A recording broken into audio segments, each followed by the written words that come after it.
Welcome back to Words of Paradise. I'm your host, Leon Idle, and I don't know if you Amber heard the news, but an Amber Heard of people could be suing over her being in the new Aquaman sequel. At least that's what this article has to cover. Aquaman could be sued for allowing Amber Heard in the sequel. Now, I have not read this article. I'd like to go through it with you guys, kind of get the information as it comes, give my honest reaction to the content of the news, but if I had to wager a guess, this is probably going to be because of the new lawsuit and the new law that was recently passed, saying that misleading trailers are now, well, lawsuit worthy. You know, if you make an Avengers movie and put out a trailer and that trailer shows a certain character and that character ends up not being in the movie, sue for false advertising. That's effectively what it is. And since Amber Heard has not been in any of the promotional material for Aquaman 2 because, you know, she's box office poison, her not being in the trailer but being in the film in any sort of prominence could be lawsuit worthy. I don't know that that's the case, but if I had to wager a guess, that's probably what this article is about. And you know there are some hardcore Depp fans out there that will absolutely take advantage of a lawsuit like this. Let's go on. A lawsuit against Universal over the movie Yesterday could lead to lawsuits against Warner Bros. For deceptive advertising regarding Amber Heard's appearance in the Aquaman sequel. Well, call that one. These days, it's impossible to hear Amber Heard's name without thinking of the ugly, prolonged court battle she had with Johnny Depp.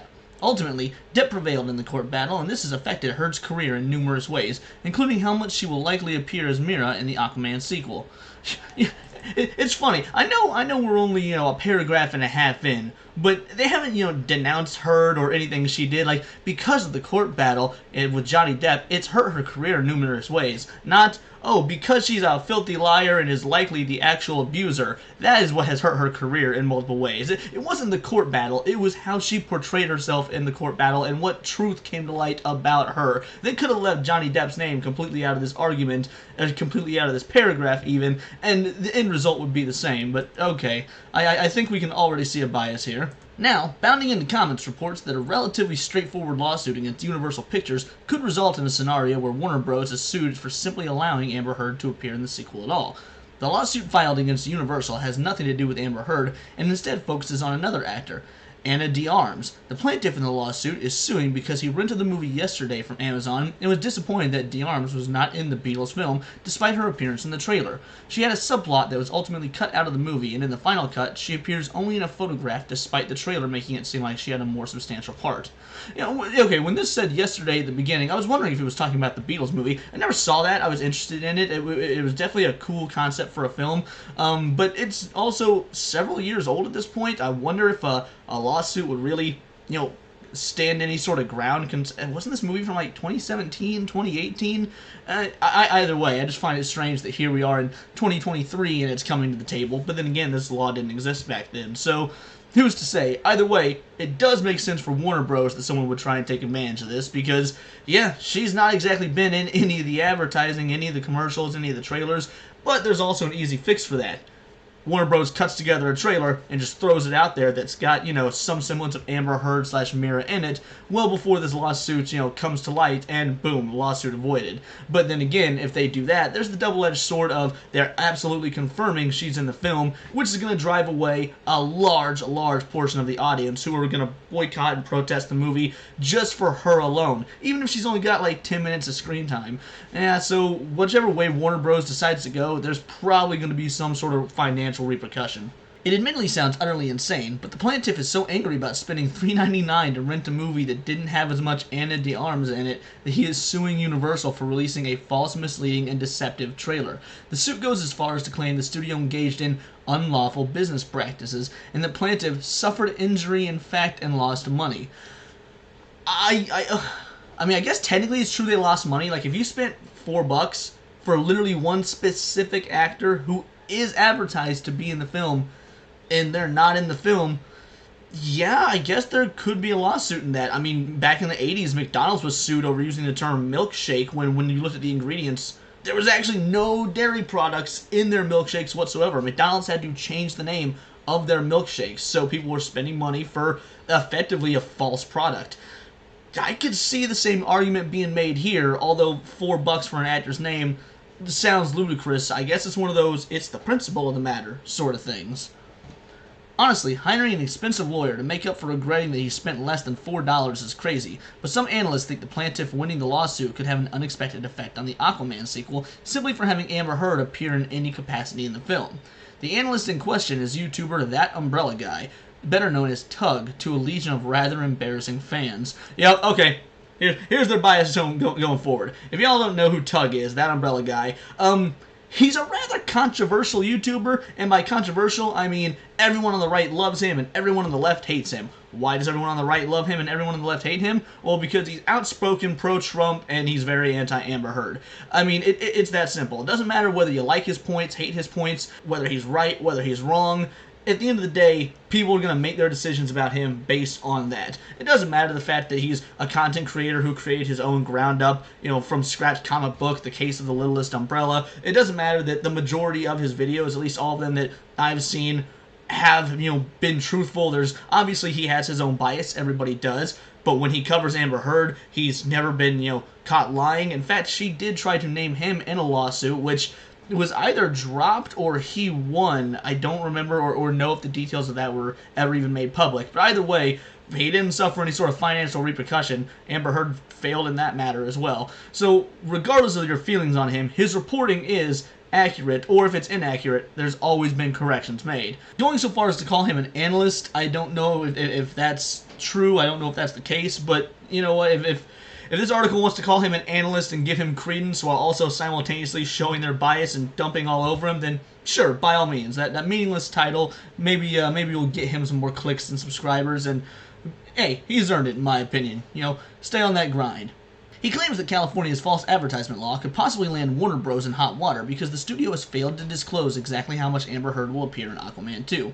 And he claims that this could result in legal blowback if Heard's role has been pared down following the ugly drama, something both Heard and DC Films president Walter Hamada have said. Or, as some wild rumors claim, she has had an additional scenes added since the outcome of the high-profile trial. I don't know why they would do that. Adding scenes with her after the trial? That's going to be a box office bomb right there. You're going to have your initial folks who go in, opening weekend, whatever. They see, 40 minutes of Amber Heard in a 2-hour movie, and they're like, oh, dude, screw this. They walk out, they tell everyone they know. They post it on Twitter, they post it on Facebook. They make YouTube videos just like Tug will, just like I'm sure I will. And then DC, Warner Bros. Already in a rather precarious spot with the shift in management, with the constant cancellation of recent films.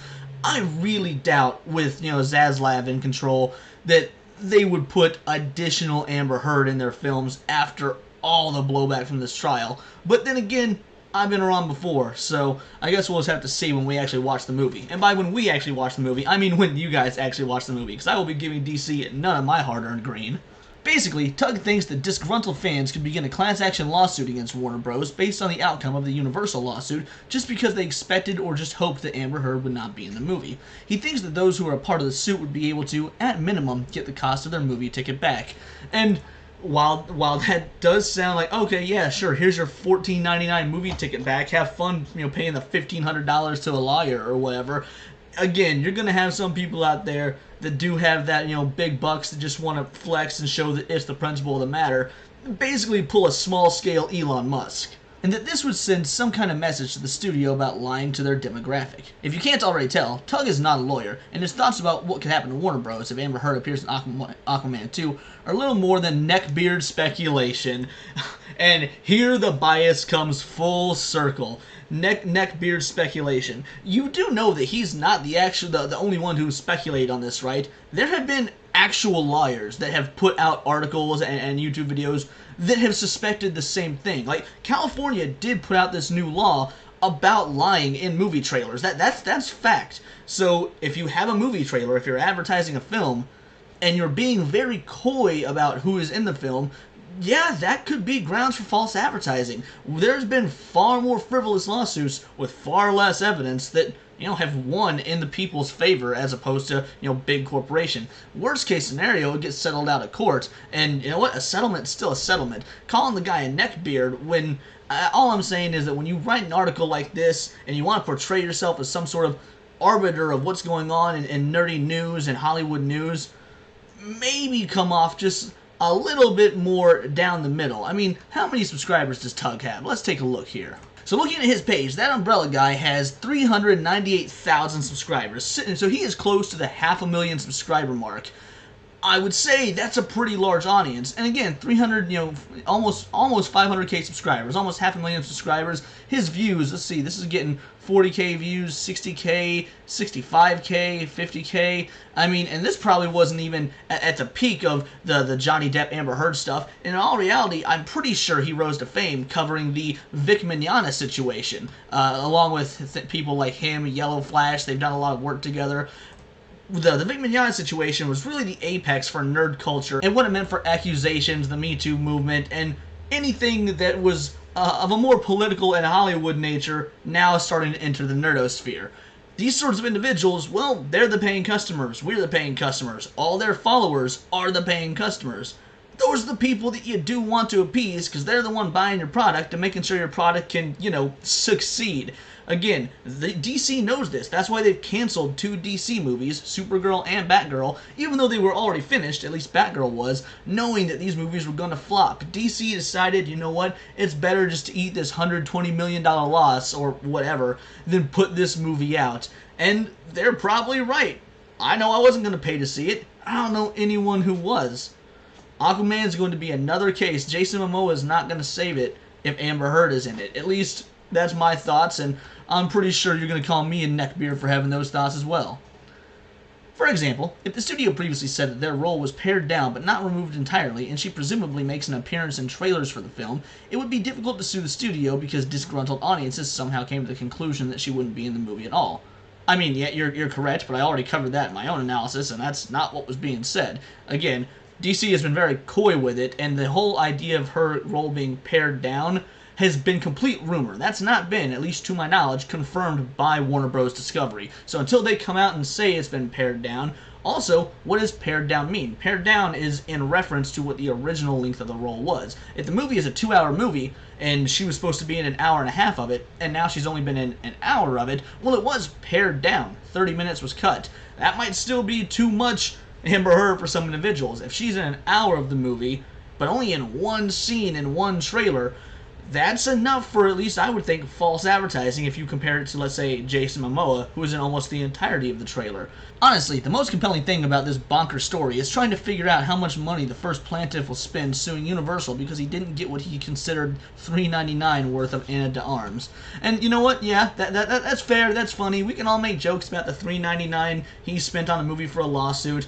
But once again, it's kind of a principle of the matter sort of thing. I think that's what it boils down to here.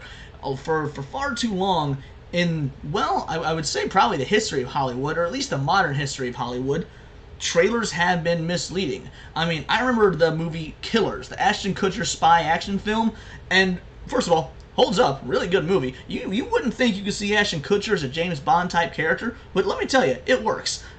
Completely that aside, when you watch that trailer, it looks like it's going to be a funny, quirky, romance action movie. Well, when you watch it, there is some action to it, but it's more a, from the female perspective, the story of how a wife can get roped into super spy stuff, and the action's very light, and it's mostly a lovey-dovey movie that's clearly got a female audience in mind when you watch it, but that's not how the trailers presented it. I mean, there's list after list of trailers that present a movie, and then when you go to see it, you get something completely different. So, false advertising in Hollywood and with trailers is something completely worth taking note of and hoping that we can get changed. I think the Amber Heard stuff is kind of just the icing on the cake because, well, who's a fan of Amber Heard at this point? She's ruined herself and she only has herself to blame. But again, people like Tug and myself will get called neckbeards for calling that truth out for, biased articles like we have here on Giant Freaking Robot. But that's just my opinion. Let me know what yours is in the comments down below, or you can let me know on Twitter where you can find me at BoltTheWord, and please subscribe and check out the back catalog. I've got nerdy news on all sorts of subjects, whether it be Marvel, Disney, Dungeons & Dragons, Magic the Gathering. If it's nerdy, it's been covered here in the Nerdosphere. But until next time, subscribe because this has been Words of Paradise.